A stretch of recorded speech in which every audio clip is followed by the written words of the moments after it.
Fala galera, sejam bem-vindos a mais um episódio do Performance SA. Estou aqui com meu amigo Alexandre Kalman, CEO, sócio fundador da Round Consultoria. E aí, Ale, beleza? Muito bem, muito bom estar aqui com vocês. E tem que travar o Ale aqui, senão a gente não começa as entrevistas, que estamos na resenha já aqui há um tempão. E falando de esporte, de RH, de business, de business. Vai longe. É isso. Antes de seguir aqui e apresentar o nosso convidado, fala da Flow, nossa patrocinadora. Então, são mais 75 restaurantes espalhados pelo Brasil, impactando diariamente milhares de pessoas. Então, está entre as melhores franquias do Brasil há anos. Então, a Flow, saudável, sem ser chato. Eu vou deixar o link aqui para vocês conhecerem mais da Flow e agradecer a Flow por patrocinar o Performance SA. E eu vou apresentar aqui o meu amigo, o cara que eu encontro em todos os rolês aleatórios do Brasil. O Ronaldinho Gaúcho do esporte. Daniel Krutman, CEO da Ticket Sports, que é a maior tiqueteira esportiva da América Latina. Com muito orgulho. Seja bem-vindo, Dani. Bom te ver, cara. Valeu, Gabi. Obrigado pelo convite. Obrigado, Ale, também. Estou aqui de coração aberto para a gente falar de negócios, né? E de esporte também, porque eu gosto das duas coisas, pô. De negócios do esporte, principalmente. E a gente vai falar disso, mas eu já fui a vários eventos do Dani. E quando a gente falar de negócio, de grana no esporte, é pecado ainda. Então vamos mostrar que tem que profissionalizar o esporte, tem que falar de dinheiro, tem que falar de passado, presente e futuro. Aí, Ale, bora? Vamos começar. Vamos embora. Bora. Dani, vamos lá. Você veio do marketing, publicitário. Como é que surgiu esse mundo, né, que você vive hoje? Como é que foi essa... Né, a gente sabe que você começou no mercado paralelo, enfim, mas conta pra gente, né? Como é que foi essa caminhada até os dias atuais? Pô, olhar pra trás, assim, 20 anos de carreira, 20 e poucos anos de carreira já, começando na Editora Abril, em 2004, foi meu primeiro emprego mais sério, assim, na Editora Abril. E lá eu tive muito contato com várias marcas de conteúdo, né? E nesse business de conteúdo. E aí, se eu não me engano, em 2008, a gente lança a revista Runner's World. Já tinha a Contrarrelógio, já tinha a O2, e aí Abril importa a marca da Runner's World, que já era, enfim, consolidada lá fora, já era um modelo da Abril de fazer as coisas também, com Men's Health, Women's Health, era, se eu não me engano, da mesma editora nos Estados Unidos, e aí traz para cá, e eu participo desse lançamento no canal específico de bancas de jornal, avulsas, e era uma época que eu estava correndo muito, e aí, cara, tudo fez sentido na minha vida, assim.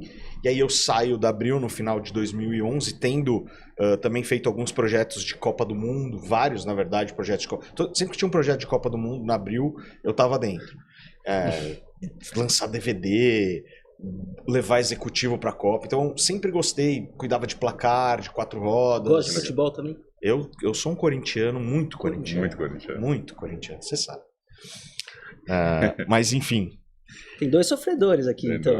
O corintiano e o vascaíno. Bom, não posso falar muita coisa, porque São Paulino também, digamos que...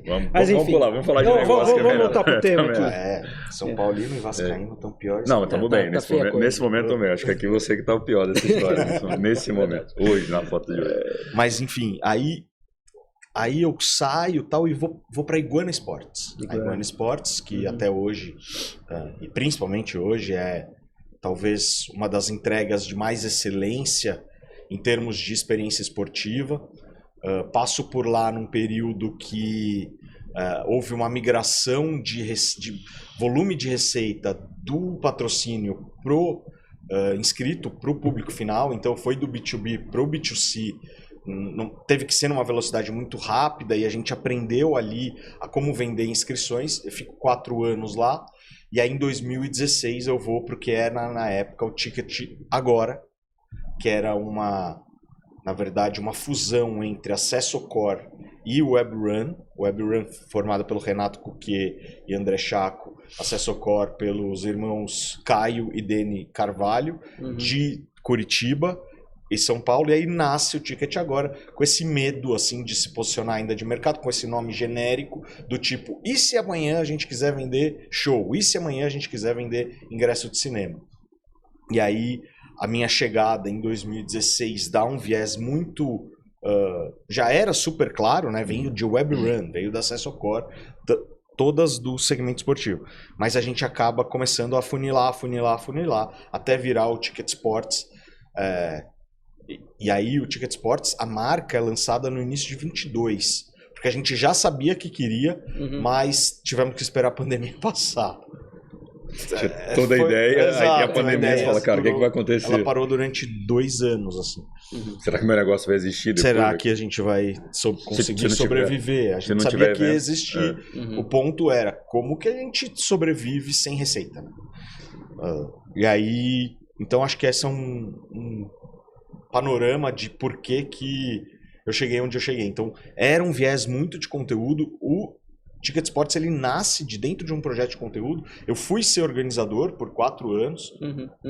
Não só organizador, corria também as provas da Iguana e gostava muito, assim. É apaixonante, cara, você botar um evento na rua e de repente ter 15 mil pessoas perfiladas na Marginal, 7 horas da manhã de domingo. É uma coisa que no início você nem entende direito que tipo de emoção aquilo traz, e é muito apaixonante.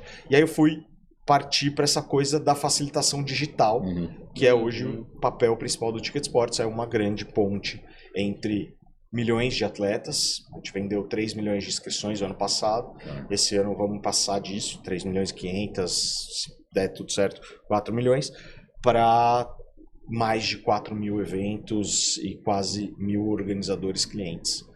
E esse é o nosso jeitão. Dani, o que é uma tiqueteira de fato? Assim, não é só compra, não, eu só compro o meu ingresso ali e acabou e tal. O que é o trabalho da porta de dentro, né? Não só do cliente que comprou, qual é a relação com o organizador, o que faz a tiqueteira no geral? Acho que a tiqueteira é um facilitador de negócios, se eu fosse resumir. Não só um facilitador, mas um orientador também de negócios. Nós apoiamos muito empreendedores do esporte, né? Nós somos praticamente um braço de gestão dessas empresas que nos contratam, porque lá dentro, como um SaaS, como um Software as a Service, a gente consegue entregar dados gerenciais, plataforma financeira, todo tipo de análise de interface de comportamento de atleta, gestão de cupom de desconto, envio de comunicado, cercos legais para que a prova exista, exigir regulamento. Hoje a gente está fazendo uma campanha muito forte, por exemplo, para que as empresas tenham permit, né? Então é um papel quase de profissionalização dessa turma toda que chega com muitos sonhos, mas que muitas vezes precisa de um toque de...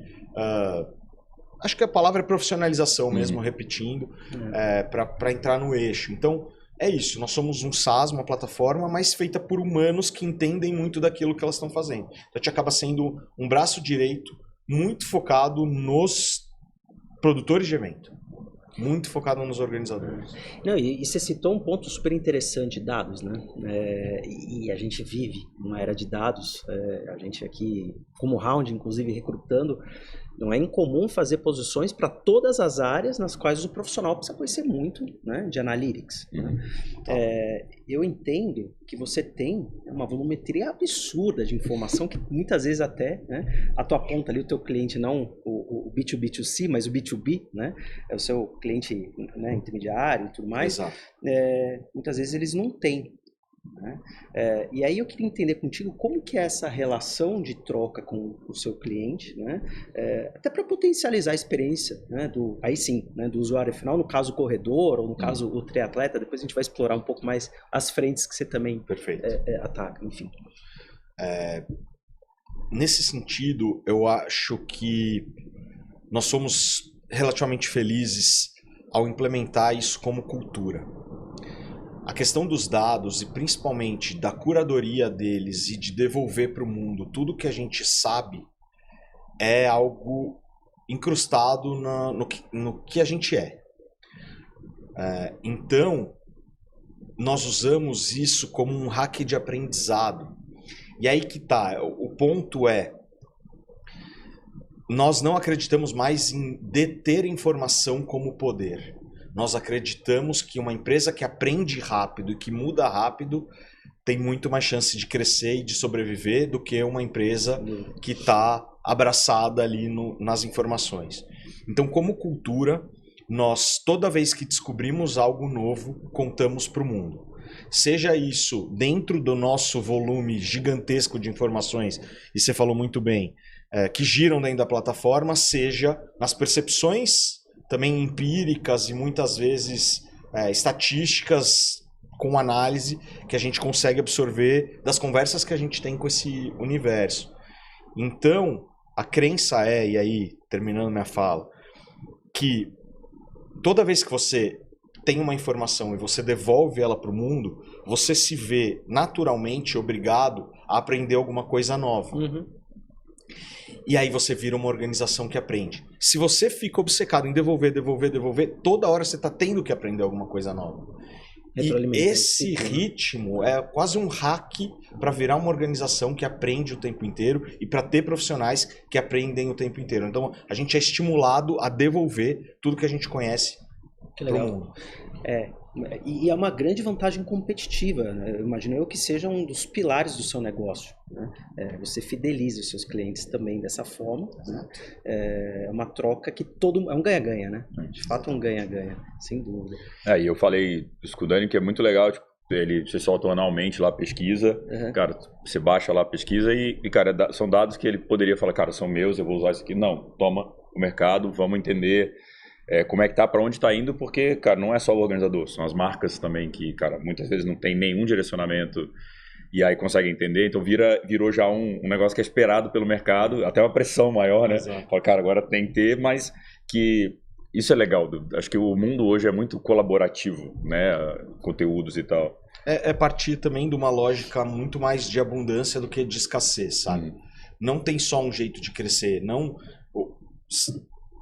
O jeito tradicional de crescer tem um bolo e você precisa ter a fatia maior do bolo possível. Mas e se você aumentar esse bolo? E se todo mundo conseguir prosperar, até mesmo os concorrentes, sabe? Então, não acreditamos em reter informação, muito pelo contrário. A gente acredita que quanto mais a gente dá, mais a gente precisa aprender. E tem um negócio deles que eu estava vendo, tenho falado bastante com o Gui, com a Gabi lá também. Vocês têm o TS Academy, né? Então, vocês estão indo nas cidades também treinar os organizadores, é isso? É passar e tentar profissionalizar? Como é que esse num produto paralelo, um projeto paralelo, não sei, o TS Academy, como é que funciona isso também?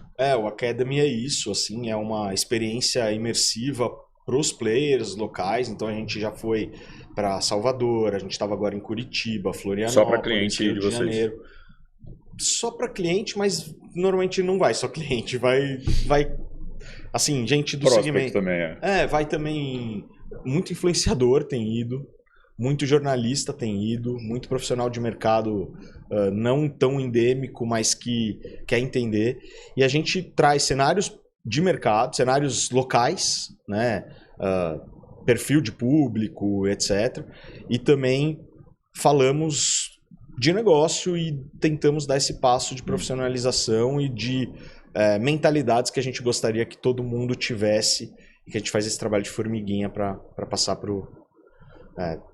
enfim, as coisas não estão só em São Paulo, nosso mercado é muito capilarizado, tem coisa acontecendo em Maceió, em Arraial da Ajuda e nos 4 cantos da América Latina. Traz pra gente um panorama assim, de números, né, em termos de volumetria de corridas, talvez até em São Paulo por fim de semana, mas para a gente ter essa sensibilidade, e seria legal também, se puder trazer um comparativo, porque a gente vê a corrida explodiu, né, desde a pandemia, a gente vai falar bastante sobre isso também, tratam também, né, sem dúvida nenhuma, as inscrições se esgotam hoje em minutos, lá atrás também era, mas hoje tem muito mais provas, então... Como é que você vê esse panorama, né? E diante desse cenário, né, a importância da experiência para os usuários, no caso os atletas, né? Porque a gente cada vez mais vê os kits elaborados com medalhas, né, lindas e, enfim, tem tanta coisa. Eu estava vendo que teve a corrida do Bell, né? O Chiclete. 100% você. Lotou. Isso é um super case. Velho. Já fez em vários lugares, não É o maior- Uma coisa louca. É o segundo maior circuito de corrida do Brasil, velho. Em tamanho já é. Não é a corrida do Bel. É o circuito gigantesco. Pois é. É A um... turma une experiência, Sim. acaba ele ter um show, né? Ele faz o show Exato. com a corrida. Quer dizer, então, traz esse panorama, né? E até onde vai isso, né? Onde a gente chega. Você que é um futurologista. Futurista. Putz, são tantos assuntos dentro desse tema, acho que eu vou tentar responder no macro e depois a gente vai picotando. Mas a gente mapeou ano passado cerca de 11.500 eventos diferentes nesse Brasil. setor de endurance. Contando triatlon, natação, bike e, claro, corrida de rua, trail, essas coisas. A corrida de rua, ela tem 90% desse mercado, 89% desse mercado e 72% da receita. Os outros esportes têm um ticket muito maior.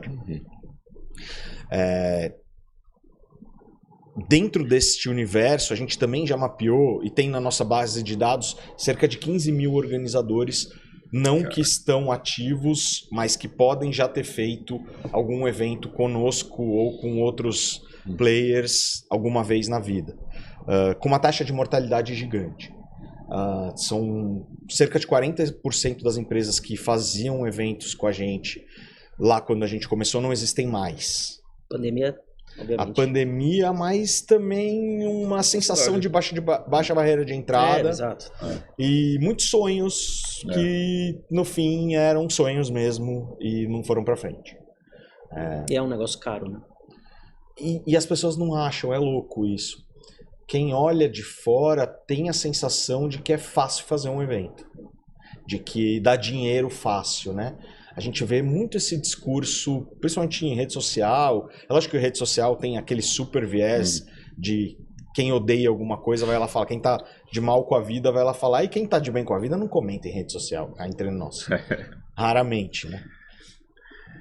Mas o ponto é que tem uma percepção de baixa barreira de entrada. Assim, eu vou botar um pórtico em algum lugar, produzo camiseta e pronto, medalha e acabou.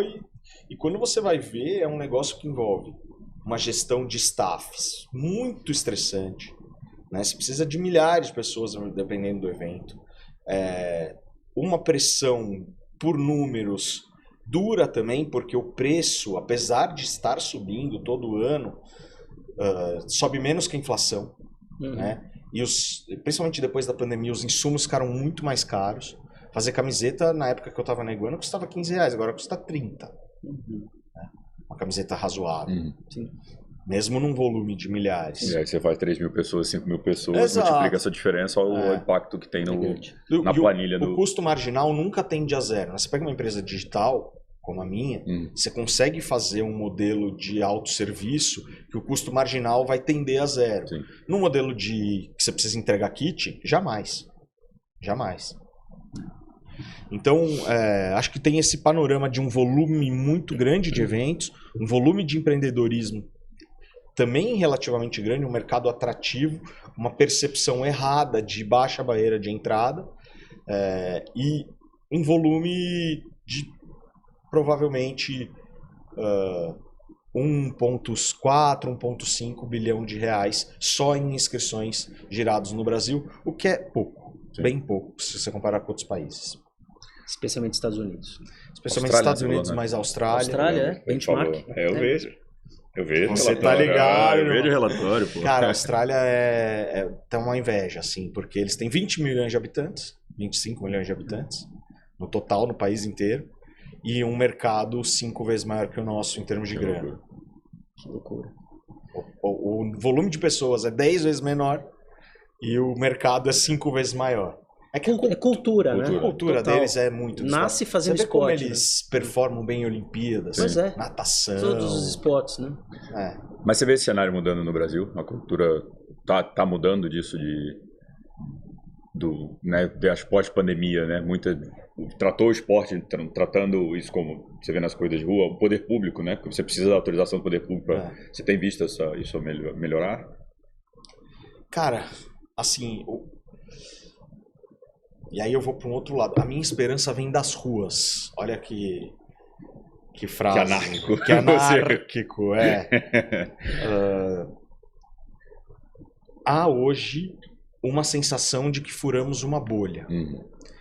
De que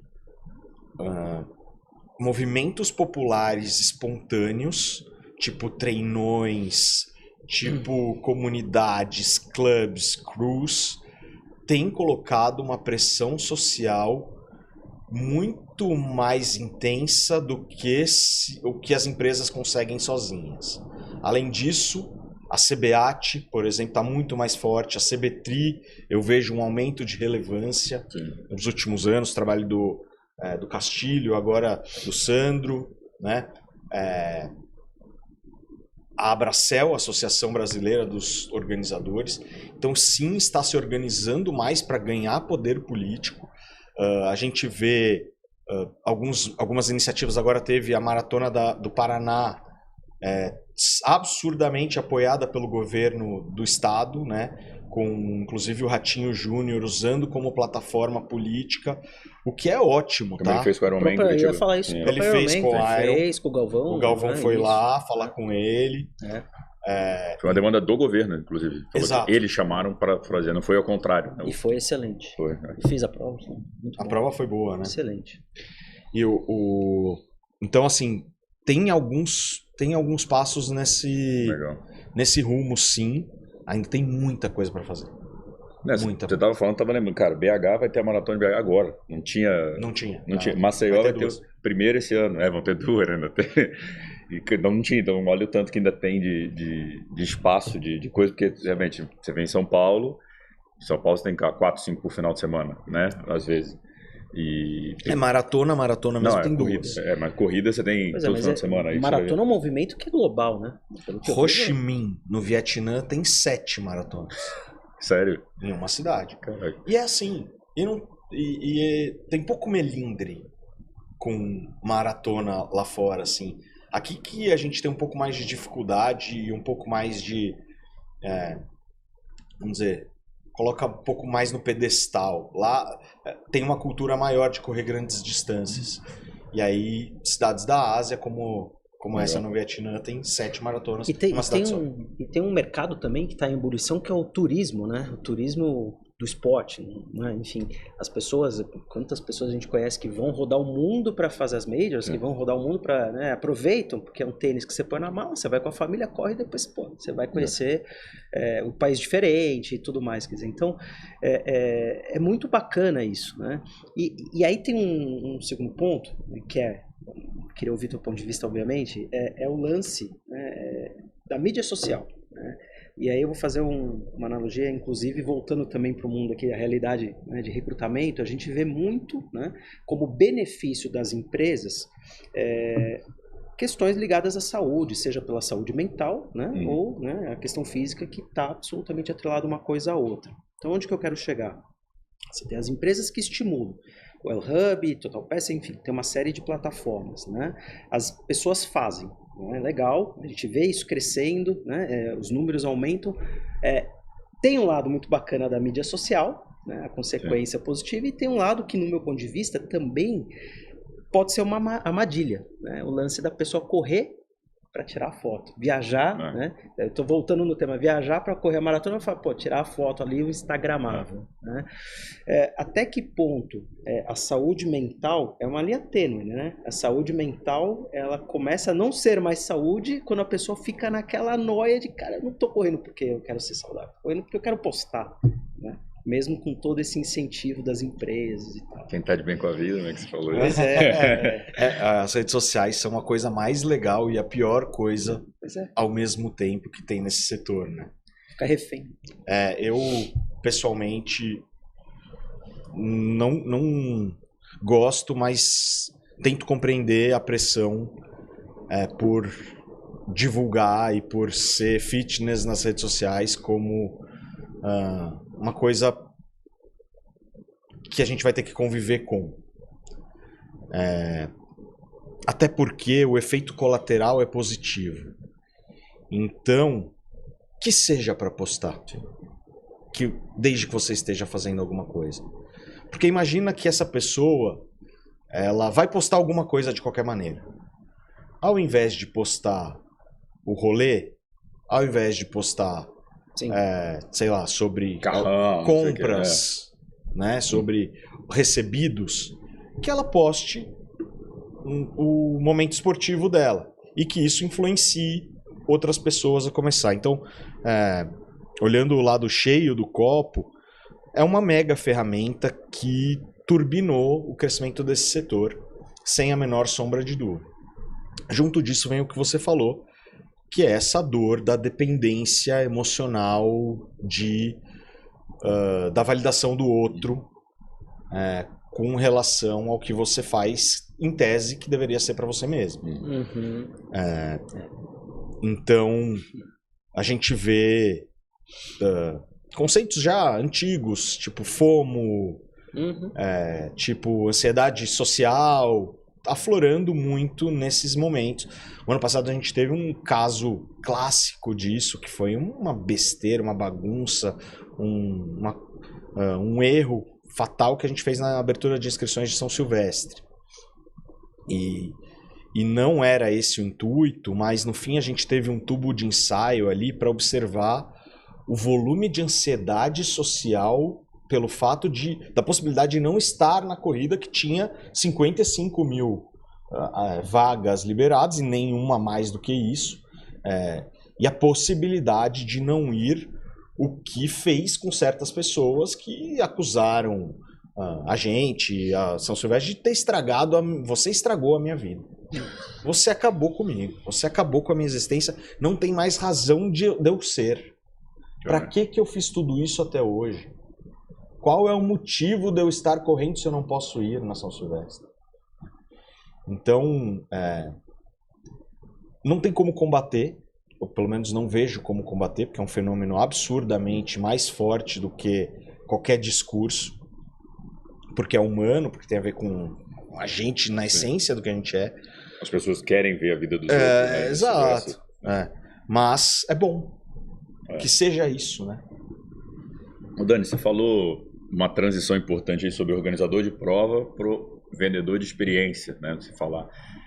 É isso que está se tornando, se você acha que o caminho e até um pouco na pergunta que o Ale tinha falado, o cara não é mais só um organizador de prova, você está vendendo. Eu lembro também de não sei se foi, acho que foi da Abracel que você falou, cara, a gente não é esporte, a gente vende saúde, a gente vende, não olhar só como um cara que está botando um cone ali, está botando um gradil e fazendo as pessoas correrem 5, 10K. Mas é esse o caminho que você vê também do futuro para o negócio, corrida, ou triatlo e tudo, ser um vendedor de experiências também? Absolutamente, com certeza. O fato é que se a gente se resumir como um vendedor de kit, a gente sempre vai ser, inclusive, precificado como um vendedor de kit. Se a gente se resumir como um colocador de cone no chão, a gente vai ser precificado como um colocador de cone no chão. O conceito, a própria existência do evento, como um templo de autoconhecimento e um transbordar de emoções e algo memorável, porque cria memórias assim, eternas para as pessoas, é muito mais saudável como discurso de negócio do que você se resumir ao seu trabalho, né? Porque não é isso. É muito importante que os eventos sejam lapidados. A gente vê exemplos como a Maratona de Londres, que tá muito focada nisso, cara. É toda uma história que eles contam para a Maratona de Londres existir. É o volume de dinheiro arrecadado para caridade, recorde após recorde. Durante um ano, eles arrecadam mais de 50 milhões de dólares para caridade. É muito forte, sabe? É o volume de negócios gerados nas cidades. É o estar ali e fechar aquele espaço da cidade para certas pessoas poderem praticar algo que elas amam. Então, se a gente baixar o nível do discurso, o jeito que a gente é enxergado pelo mundo vem junto, sabe? Então, enquanto os posts forem todos sobre camiseta, kit, medalha, e não que a gente tenha que abdicar disso, porque é parte da jornada, a gente mesmo se resume a elemento quase de varejo e perde esse contato com a mágica que é fazer esse troço. Virou uma commodity, né? Exato. Eu estava falando com o pessoal de organização, de organizador também, eu comecei a montar um curso de patrocínio. Aí eu peço pra galera me mandar o Media Kit. Deixa eu ver como é que tá o Media Kit. Aí eu vou ver, cara, não tem uma foto, se é uma assessoria esportiva, não tem uma foto da assessoria nos momentos, não tem... Eu recebi uma recente, foi feita por uma agência, cara, tinha IA pra tudo quanto é lado. Aí quando eu bato o olho já me incomoda, porque, cara, eu não sou contra a tecnologia, mas o que é melhor? Uma foto numa chegada, um pai e filho correndo junto, uma mãe, um empurrando um cadeirante, ou uma IA toda, não sei o que, estilizada do cara correndo, você vê que é... Pô, o outro traz muito mais emoção, conecta muito mais com a pessoa que você vai falar. AI não tem alma, velho. Pois é. AI não tem alma. É uma... Hoje eu li um post que eu gostei muito. A AI deixa tudo bom, mas deixa tudo igual. É bom. A AI faz coisas boas, mas ela não faz coisas sensacionais, especiais. Parece tudo a mesma coisa, né? E é uma armadilha, cara. A AI pode ser uma armadilha. Eu vou voltar no tema da experiência, porque é super relevante, muito bacana. A gente ontem até, conversando, né, até com o Rick e tudo mais, outro podcast, a gente estava falando um pouco sobre a experiência da NBA. A questão da NBA. Com o Borelli. Foi com o Borelli, é verdade, claro. NBA Basketball School. Arthur Borelli. Arthur Borelli, a lenda, estava aqui ontem. Grande amigo. Cara, e assim, a gente estava falando justamente desde o momento ali onde você está no estádio, tudo mais, para assistir o jogo, no intervalo, que você tem um nível de interatividade absurdo, você não quer ir ao banheiro, porque senão você vai perder o treco da camiseta, o show. E eu sou entusiasta da NBA, sempre que eu posso eu vou, né? E a minha experiência, até como, né, comprador ali dos ingressos e tudo mais, né, consumidor, cara, é sensacional. A facilidade como eles, né, provêm, e depois os e-mail marketing, é tudo muito senior, é tudo muito executivo, tudo muito bem pensado. Sou um fã. Eu queria te ouvir o teu ponto de vista. A gente sabe que você viaja muito, que você vai, né? Estava na China agora. Na China, a gente estava falando antes. Quer dizer, o que a gente ainda tem de espaço, né, para evoluir? Né? Talvez a gente não tenha aqui a fórmula do bolo e tudo mais, mas existe esse espaço, né? E se sim, né, qual o caminho, né, e o quão longe a gente está dessa turma, né? Seja dos Estados Unidos ou da Austrália, que você falou que todo mundo faz, se eles fazem alguma coisa diferente, enfim. Interessante. E acho que é o ponto que eu mais reflito todos os dias da minha vida. Eu imagino. É o core do teu negócio. É tudo sobre jornada, né? Quando a gente compra Quando a gente vai sair de férias, as férias começam no dia que a gente compra a passagem. Vocês não sentem isso? Eu já ouvi algumas pessoas falando isso e eu sempre concordei. Total. Não é a viagem só. É a expectativa para a viagem. É o jeito que você programa aquilo.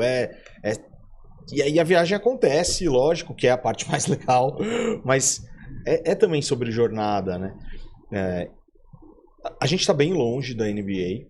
A NBA eu acho que é talvez top 3 das melhores e mais bem trabalhadas experiências do planeta.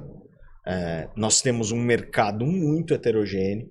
Tem gente que faz muito bem. O Iron, por exemplo, tem um nível de senioridade nas conversas. E você vê até quem trabalha lá conversa muito bem sobre todos os assuntos, tem um grande repertório, olha para esse tipo de coisa. Quando você vê um empreendedor mais lá na ponta, que não teve acesso a esse tipo de coisa, que nem sabe por onde começar e que acha que não é para ele. E aí eu venho justamente no que eu acho que é a solução e que é o ponto que a gente tem batido desde quando o Ticket Sports começou. Não existe isso de que não é para mim fazer o que há de melhor. Esse é o primeiro passo. E eu acho que os americanos são muito bons nisso. E os chineses mudaram essa chave também, e foi quando as coisas começaram a dar certo. Fazer o melhor, ter o melhor do melhor é para mim. É para você. Não vamos nos contentar, a gente se contenta, cara. É um mercado satisfeito com o status quo, muitas vezes. inclusive a gente estava falando de hate nas redes sociais, a gente vê muito esse movimento, de certa forma, reacionário, né? Ele é muito... Ele não tem uma polarização política, mas ele é muito ancorado no que existe agora, e assim, é meu, e esse é o meu espaço, e se a gente mudar, muito provavelmente não vai ser mais para mim. Uhum. E aí a gente esbarra num medo generalizado de fazer mudanças. E esse é o tópico da conversa. Do tipo, para que ser liderado? Para que ser sempre um late adopter, né? Como diz. Para que ser sempre o último na fila? Cara, faz diferente, testa, usa a criatividade, entenda o que o mundo está fazendo. A gente está muito longe ainda de se posicionar como experiência, porque nós não achamos que é pra gente. E é. Não, muito legal. Eu tenho várias ideias, não vou falar gravado, depois eu falo com o Dani, mas eu acho que é o que falta, assim, até em eventos. Nossa, eu falo, não tem problema, assim, o Ironman, por exemplo, tem uma excelência no Brasil, né, uma excelência de entrega que você vai fazer prova fora não tem igual, a não ser nos mundiais. O Galvão é um cara muito, muito criterioso, muito crítico nisso. Já estive com ele em outras provas na gringa. Ele fica, nossa, lá é melhor, hein? Nossa, lá. Mas ele e ele faz, opa, isso aqui funcionou aqui, vou trazer e tal. Mas eu acho que a parte de experiência, pré-prova principalmente, prova não tem o que falar, mas o pré-prova, por exemplo, conteúdo e tal, é uma coisa que eu vejo a galera fazendo mais lá fora. Tipo, você vê, sei lá, as expos, não só, tô falando em geral, é só a tenda. Ou não tem um talk, não tem... Não, tá aqui tenda, só o negócio, o standinho para venda, acabou. Cadê o Marco? Como é que você atrai gente? Porque você pode comprar pela internet, qualquer coisa, você pode comprar depois, não é? Cadê, né, esse envolvimento de fazer com que a pessoa esteja na Expo todo dia, venha, queira estar ali, queira interagir, porque isso é o comprar a passagem, esperar. Já que o evento é no domingo, pô, tá, o que você vai fazer até domingo? Você chegou na quinta, pô. O que você vai fazer desde que você comprou a prova? Isso. O que vai acontecer nesse meio, sei lá, 6 meses, sei lá. Você acha que ainda é muito a visão de enxergar como um atleta e não como um cliente que o organizador tem? Eu tenho que tomar muito cuidado com o que eu vou responder, porque o atleta é muito importante. Sim. Mas eu digo assim, é um atleta, mas quando começa a chegar como cliente, aí você pode falar de jornada do cliente, pode falar... Acho que muda para a casinha do marketing mesmo, tipo, beleza, vamos formar uma aula de administração e não é um evento esportivo, é uma empresa, que eu tenho clientes e tudo. Assim, o público também é muito diverso, né? Tem o cara que está chegando pela primeira vez, tem o cara que está fazendo pela 10ª vez e, enfim, esses dois têm necessidades e visões muito diferentes do que eles estão vivendo ali. Enfim, eu sou muito a favor, por exemplo, de movimentos de premiação alta para atletas mesmo, né? Porque eu acho que quanto mais atleta de ponta você tem, mais isso desdobra para sociedade, para criação de ídolos, de ícones, e é uma escada assim que funciona. Que aí o Balance chegou quebrando tudo, né? Vai vir o Kipchoge correr. Vai vir o Kipchoge correr. Estarei lá, inclusive, em Porto Alegre agora, no meio do ano. Fantástico. E eu acho que esse é o movimento do que você falou, né? Tipo, por que eu não posso fazer isso? Por que não? Por que eu não? Por que eu não posso fazer o Kipchoge pra cá? Trago, pronto. Aquela frase meio coaching besta, mas não sabia que era impossível, foi lá e fez, né? Porque não era impossível. Tem um meio Ironman na Colômbia, de Cartagena, que ele trouxe o Christian Blumenfeld. Não tem profissional na prova, não tem a categoria. Trouxe ele como exibição. É isso. E a galera, ficou todo mundo... Porque as pessoas querem conversar com ele. Eles querem saber se ele é uma pessoa mesmo. Aí ninguém tinha pensado, tipo, óbvio que o Ironman Global contrata ele pra fazer algumas provas do Pro, mas ninguém como exibição chamou o cara. Aí ficou um negócio, boa essa ideia. Cara, por que ninguém fez isso antes? Viu aquele negócio? O cara tá ali, é só ligar, tipo... Eu encontrei com o manager dele, ele falou, não, cara, é só ligar, tem o preço, passa o preço, quem pagar, né? Pronto. É muito mais simples assim. Cara, tem umas cenas surreais das pessoas correndo do lado do Bel Marques. E o Bel Marques correndo, e aí, tipo, é uma várzea, né? Porque as pessoas vão lá e querem conversar com ele, querem tirar uma foto com ele. Ele aqui, ó. Tiozinho, mano, sarado, né? Sarado. Aqui, ó. Tum, e as pessoas, e aí, Bel? Essa corrida é demais. Ele, obrigado. Tum. Cara, É isso, é transcender que aquilo é, uma obrigação. Não é uma obrigação. É uma experiência fantástica que muda vidas. Cara, esse do circuito 100% você é animal, porque os filhos dele que correm, né? São corredores, maratonistas, são músicos também. E, cara, quando juntaram o útil ao agradável, cara, o cara faz um show no final, então a minha sogra foi fazer a prova. Eu acho que minha sogra não tinha feito uma corrida de rua ainda, eu tinha feito a cara do Bel, eu quero fazer. Sem pressão de performance. Pois é, eu ia falar isso, porque... E era 10 da manhã, tava meu cocô tomando cerveja, ela 10 da manhã, porque é micareta, começou a micareta depois, Acabou, 10 da manhã. Tá Eu falei, não, bem, vai ter cerveja, não, é podem cerveja. conviver, né? Tudo bem tomar cerveja e correr, é bom. Óbvio, melhor que corra, do que só tome cerveja. Não, e fizeram, Juninho, então, tipo, pra ele como músico, ganha os filhos também, e, cara, criou um movimento, e a maior circuito de rua, acho que voltou, quem que voltou agora a assumir a liderança de novo? É a ASICS, voltou não? Maior circuito? Acho que é Track and Field, né? É Track and Field. Track and Field e o Alive, né? As duas que também botaram 200 mil. Tem o circuito das estações também, que é muito grande. Mas acho que eles estão ali, nos top 5 eles estão. Vai botar 100 mil pessoas. E legal que começou a ir para outras praças. Isso que... Teve no Rio agora. Eu tava te falando, né? Mudei pro Marcel tem um ano. Cara, aí você começa a ver, porque assim, tá em São Paulo, beleza, as coisas acontecem no Brasil primeiro em São Paulo, geralmente, depois você vai vendo. Não é o caso dessa. Cara, gigante, uma galera. Eu tava viajando no final de semana, deu acho que quase 10 mil pessoas, cara. 10 mil pessoas na prova, mais o show. Porque, cara, é diferente, criou uma coisa, tipo, ainda são os mesmos 5 km, é no mesmo lugar que a galera corre, é igual, é o mesmo circuito das outras provas ali, mas ela é diferente, porque ela tem experiência, tem um negócio, e levou para várias praças, cara. É um negócio que a Maratona do Rio, é um case que eu adoro, porque, cara, eles criaram a dispersão. Isso. Que tem evento todo dia, velho. Tem show todo dia, tem coisa todo dia, para quem não está na prova. Que eu falo, a maioria das provas pensam só no atleta, ou cliente, vamos chamar como quiser, mas esquecem de quem vai junto. Exato. E aí, tipo, não tem um espaço kids, não tem tarefa pra ninguém. Tipo, Ironman tem um Iron Kids, cara, é barato, né?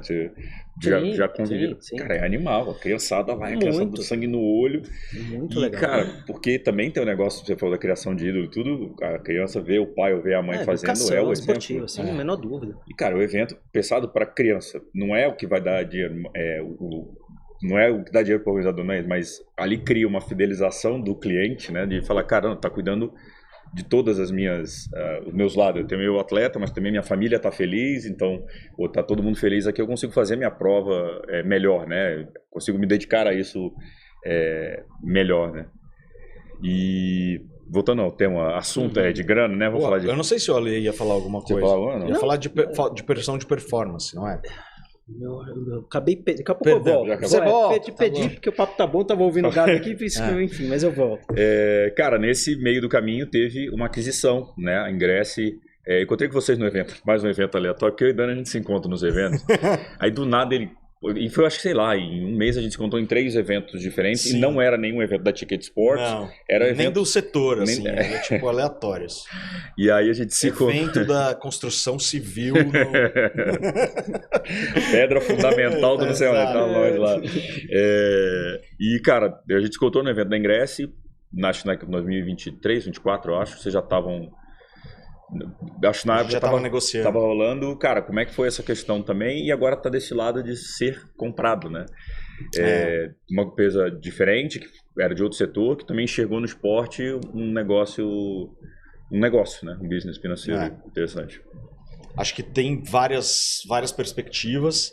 A primeira é isso que você falou, de uma gigante do setor de entretenimento ver o esporte como um braço quase que fundamental para crescer no universo de experiências. Então, ter tido esta visibilidade é um sinal de mercado muito positivo, muito interessante para todos nós que trabalhamos com o negócio do esporte. E tem a experiência em si, como executivo, de fazer uma venda de uma empresa, né, que é talvez o maior aprendizado que eu já tive na minha carreira como um todo. A gente está falando de carreira aqui, né? Imagino que a gente toque nesse assunto. Eu não imaginava o volume de complexidades que é você vender o seu negócio. E nunca falei isso em público, mas quão difícil é esse processo que é viver uma transformação de algo que você criou com tanto carinho, com tanta dedicação, e ver isso ganhando novas perspectivas de crescimento, de futuro, e ganhando o mundo, né? Então isso traz uma carga emocional muito dura de lidar, e ao mesmo tempo muito interessante de passar porque é uma escola violentíssima você vender um negócio. Eu tive um executivo, uma vez recente, conversei com ele, ele participou de uma venda também. E ele falou, cara, eu senti algo relativamente, fazendo analogia, obviamente não é igual, né? Próximo de quando meu filho foi morar fora. É isso. Cara, assim, eu criei meu filho, um dia ele falou, pai, obrigado, tô indo morar fora, fui fazer faculdade. E, cara, assim, meu negócio que eu vendi também, aquela coisa que você fala, meu Deus, tá indo. Mas no fundo, ele falou, eu fiquei realizado. Então, valeu a pena. Eu olhei para trás e falei, valeu a pena, né? Chegamos aqui. Mas deve ser esse conflito mas é um conflito todos os sentimentos. Tipo, cara, e agora, a né? grana é legal, faz sentido o movimento, Isso. mas é meu filho. Não é só a grana, né? A grana no fim acaba ficando bem secundária nessa hora. É muito mais uma luta interna e externa para que o negócio prospere ainda mais, né? Então, tem linguagens do nosso nicho, coisas que a gente faz no nosso setor que não tem ainda como replicar dentro de uma empresa que pensa tão grande, que é num setor talvez muito mais amplo, que é esse de entretenimento, e a gente fala uma língua específica, né? Então, é até essa criação de um dialeto novo, que eu falo português, você fala chinês, como que a gente pode criar o por chinês, o China Porto, sabe assim? E, cara, para um profissional, assim, acho que não tem algo semelhante a vender uma empresa que dê a experiência que isso dá, né? Essa coisa da diferença cultural e dos anseios dos dois lados, né? Os modelos de contrato, uma negociação dura, difícil, de 12 horas numa sala discutindo contrato, com pessoas muito legais. Sim. Então a gente se gosta, né? Acho que isso é importante, mas o todo é bem difícil. E o tempo inteiro sendo um embaixador do esporte lá dentro, tentando proteger o esporte, tentando fazer com que o esporte seja protagonista dentro de uma organização que agora é muito mais complexa e que tem outras ideias de mundo. E quais são, né, essas ideias, esses próximos passos? A gente já está no meio do ano, acabando o ano, daqui a pouco. Não tem Copa do Mundo. Copa do Mundo. Vamos sofrer os três juntos, não vai ser mais Vasco. Isso aí a gente torce pro mesmo... Pois é. E o que vocês planejam aqui como next step aqui, 27, vai? Cara, em termos de empresa, a gente tem metas agressivas de crescimento. Hoje a gente tem aí entre 35% e 40% do mercado nacional brasileiro. A gente tem uma ideia de internacionalização muito forte. A gente estava falando, né, de como o Iron não deve nada, muito pelo contrário, para as experiências lá fora. Em termos de etiqueteira, posso dizer o mesmo. O Ticket Sports resolve problemas muito difíceis dos organizadores. Então, eu costumo dizer que quem resolve problema no Brasil resolve problema em qualquer lugar do mundo. Um cenário super complexo de tributações, de moedas de pagamento, boleto, né? O que é boleto? Parcelamento. Que raios é parcelamento? Então, o próprio Pix, que não tem lá fora agora. Pix, exato. E agora a gente está avançado, mas não tem lá fora. Exato. E os países estão fazendo seus próprios Pixes. Ainda bem. Então, acho que tem essa coisa de vontade de crescer e de colocar o projeto para rodar o mundo todo, que é muito importante. Tem também tecnologias e essa chegada de AI como uma coisa quase obrigatória para você colocar no seu negócio, tanto na interface com os clientes finais, quanto para gerar inteligência de negócio. Então, o básico, né? A gente tem agora a possibilidade de usar AI para fazer o descritivo do evento. Então, você pega um regulamento, joga o regulamento dentro do Ticket Sports e sai lá uma maneira, um copyright mais adequado para você contar o que é o evento, sabe? Então isso já tem. Então, acho que é isso. São desafios de crescimento muito agudos e vontade de fazer coisas novas e de conquistar novos mercados. O desafio da consolidação e o desafio de tecnologia, que é uma coisa que a gente olha muito o tempo inteiro, com várias referências de outros mercados. Cara, e eu tô pensando que eu tava... tô lidando também com essa parte da América Latina, mas ninguém consegue transferir dinheiro pra cá. Tipo, o cara transferir... Consegue, só que custa metade do dinheiro. Metade do dinheiro. E eu aprendi isso, porque eu passei um orçamento, aí o menino pra mim falou, cara, você tem que falar que é líquido. Se você falar que é esse valor, metade vai ficar negócio na transação. Na transação fica. Você fala, caraca, velho, tipo, 2026 eu não consigo mandar um dinheiro... Beleza, vou escolher a Argentina. Disse que a Argentina tinha muitos problemas de câmbio, mas sei lá, o Uruguai manda pra cá, vai pagar. O maior gargalo que a gente tem de abrir mercado é meio de pagamento. Top 1. Loucura. Cada lugar vende de um jeito, numa moeda, transaciona de um jeito, o dinheiro fica parado na Europa, o dinheiro fica parado na Argentina, o dinheiro fica parado no Uruguai.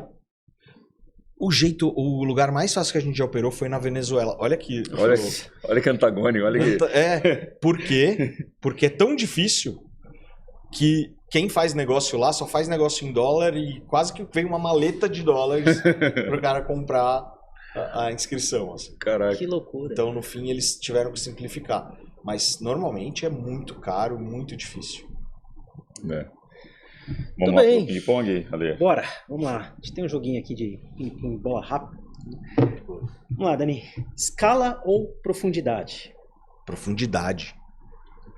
Fazer muito bem algo. Para poder escalar melhor. As duas coisas. Escala é lindo, é muito bom, mas o humano é mais legal, né? Do que a máquina, do que a indústria. A segunda você já respondeu. Dados ou intuição? Intuição. Intuição, apesar de ser o cara dos dados, tá? Eu gosto dos números para contar histórias boas, não por eles sozinhos. E os dados melhoram a tua intuição também, né? Exato. Ou validam a tua intuição, às vezes. Mas eu adoro pessoas que agem pela intuição. Gosto dessas pessoas também. Essa é difícil. Experiência do atleta ou eficiência do organizador? Agora vai tomar hate de um lado ou do outro. Foi na sinuca de bico aqui. Experiência do atleta. Sustenta o negócio como um todo. Você pode não ter eficiência eventualmente, mas a vida continua se a experiência for boa. Isso aí. Crescer rápido ou crescer certo? Depende da hora. Hoje, crescer certo. A gente nunca teve dinheiro de venture capital, a gente nunca teve investidor. E nós tivemos que hackear o mundo para conseguir crescer. Não foi com dinheiro, foi sem dinheiro. A gente nunca conseguiu comprar uma empresa. Foi se posicionando no lugar certo do mundo. É isso que deu certo pra gente. Legal. Tecnologia que emociona ou que resolve? Que resolve. Legal. Que resolve. Deixa a emoção para tudo que não é tecnologia. Boa. Muito bom. Perguntinha. Dani, a pergunta final aqui, mais uma filosófica para você. O que é sucesso para você? Sucesso para mim é poder ter na agenda um momento de parar tudo para conversar com pessoas tão inteligentes como vocês sobre negócios e sobre a vida, e ter o acesso a pessoas que eu admiro. Então, sucesso para mim é possibilidades de conversas, as melhores possíveis. Boa. Agradecemos. Lisonjeados. Puxou o saco. Tem que puxar um pouco o saco dos jornalistas. Não, mas é real. Eu acho que sucesso é ter a perspectiva de conversar com pessoas legais. Isso é massa. É a coisa mais legal da vida, cara. O que adianta ter dinheiro se você não consegue trocar ideia com a sua esposa? Por exemplo. Sim. Falar com seu filho. Né? Conversar com vocês. Bater podia estar lá, aqui, ó, tendo sucesso. Sim. Não, é uma das coisas que são legais hoje do Performance SA, às vezes mandar mensagem para um se leva alguém, tipo, pô, não, eu conheço o Gui, que eu te falei, o Gui Ávila, né? Encontrei com ele no Ponta aí Brasília, ele, não, siga o Mundo Tri e tal. Aí, pô, cara, que massa, tipo, é legal e tudo, e você vai chegando nas coisas, poder... O Gui Ávila é do Itaú? Agora tá no Itaú, era da XP. Exato. Famoso. E aí, mas, sabe, a galera reconhece, poder trocar ideia assim, e, não, beleza, pode tipo, sentar e poder bater papo e com profundidade, né? Então, não tipo, papo raso e aí, beleza, tá chovendo hoje em São Paulo e tal. Né? E acho que o esporte cria muitas conversas, né? Muito. A gente tem muito assunto. E genuínas, né? Muito sobre genuínas. Que a gente gosta mesmo, né? Exatamente. Vamos ter que rever o tempo do Performance SA, que uma hora já tá ficando, já não tá dando mais. Tá pouco. Dani, cara, bom, já te conhece há muito tempo, que legal ver também, conheço que não era Ticket agora ainda, mas ver o Ticket Sports, ver todas as conversas que a gente já teve também, todos os papos, todos os rolês aleatórios, mas que eu sou muito fã dessa capacidade, dessa cultura que vocês implementaram de dividir informação e trouxe isso pro Mundo Tri, peguei para mim, eu já te mandei os relatórios, mando pros parceiros, falei, cara, isso aqui é pro mercado, não é para mim, eu quero gerar coisa para melhorar o mercado como um todo. Roubei de vocês. Tem que roubar coisa boa, tem que roubar. Eu também roubei de alguém. Não foi eu que inventei. Bom demais isso e, cara, pô, fico muito feliz com esses próximos passos aí que vocês estão dando e, cara, obrigado por ter topado aqui conversar com a gente. Imagina. Bom que deu certo aí a nossa agenda. Muito honrado de estar aqui conversando com dois caras super sêniors. Ale, obrigado, prazer te conhecer, meu. Meu. Conte pro que precisar. E muito feliz também de estar como um novo patrocinador do Mundo Tri. É isso. Seu business. Obrigado também pela confiança aí, cara. E entrega muito resultado. Até falando pra você, patrocinadores, entrega muito resultado, cara. A gente gosta de se conectar com projetos de pessoas sérias. Então, estamos com um projeto de influenciador. Não adianta nada você pegar o projeto de influenciador que fica aqui na superfície, se você não está conectado com canais como é o Mundo Tri, que dão realmente base para o crescimento de uma marca. Então, foi isso que a gente acreditou na hora que a gente quis ser patrocinador do Mundo Tri. É uma chancela pro mundo, assim. Então, que venham mais. Porra, obrigado. Negócios. Ele foi curioso que, assim, uma etiqueteira patrocinar também é mais uma coisa também de vocês pensarem fora da caixa, de estar... Já que a gente não pode patrocinar evento, a gente pode patrocinar quem fala dos eventos e quem faz os eventos existirem, né?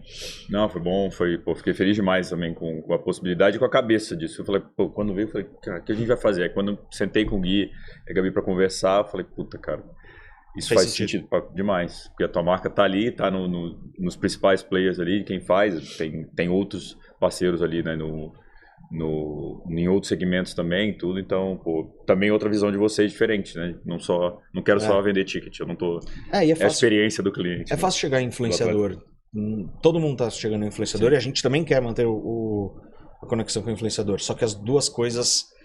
só que esse universo de criador de conteúdo não existe sem uma base forte que é o que esse tipo de conversa entrega. Com certeza. Perfeito. Muito bom. Obrigado de novo. Prazer enorme. Obrigado. Bom, galera, esse foi mais um Performance SA. Nos vemos mês que vem. Valeu.